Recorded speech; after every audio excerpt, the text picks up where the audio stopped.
Senzima isimo kowesifazane ona-31 osebukeka njengesalukazi esibheke ko-80 no-93. Sawubona kuphina ngobulafunye khona lombusana manje ubingelela yini mathinda cebo intombi zomqhamela amehla akhe abanye zibaqhamela imali futhi. Kana wethu ungabe usukulafu oqala ulanci othenza ukulungela upress subscribe button nenze sure ukuthi uyalike kuze njalo masifaka amavidiyo kube wena uqala uthola notification. Owesifazane osabalala inkundla yokuxhumana wasemtubatuba okusabalala ukuthi una-31 okuvela ukuthi wathandana nomuntu wangaphandle kwase-ke umzimba wakhe mangabe enyamalala wangaphandle wasala wonakala njengoba ubonele evidweni. Owesifazane uthena mangabe echaza akasamazi akasamtholi nasemafonini lo wayethandana naye wangaphandle, kodwa-ke ube senxusa ukuthi ngampela akasizwe noma-ke athole usizo mayelana nenkinga abhekene nayo. Abantu abaningi bayakhala kanti abasazi udwaba noma-ke isifo esihlasele lo sisi noma-ke isihlava esihlasele lo sisi ukuthi kube kanjeni, njengoba-ke kudilwa nemibhikisho noma-ke nempidlango yezinto abaxosha abantu bangaphandle. Izona izathu ezinye lezi zenza ukuthi kuthiwa abahambi ngoba benza izinto ey'ngasile egameni lothando kubantu besifazane, bese-ke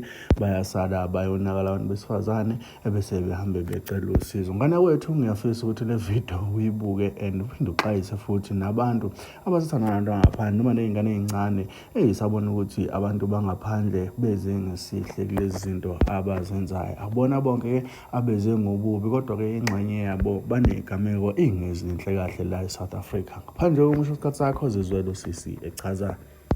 Anikaze niphindeke nikwazi ukuthi nithole. Ngiyangasithi umthetho bana ngabe sengilahlekelwe futhi ngathi ngisebenzisa ngesikhathi leso angiphindanga ngazi ngayo ukuthi ikuphi kanjani, phindanga nje si-communicate. Okay.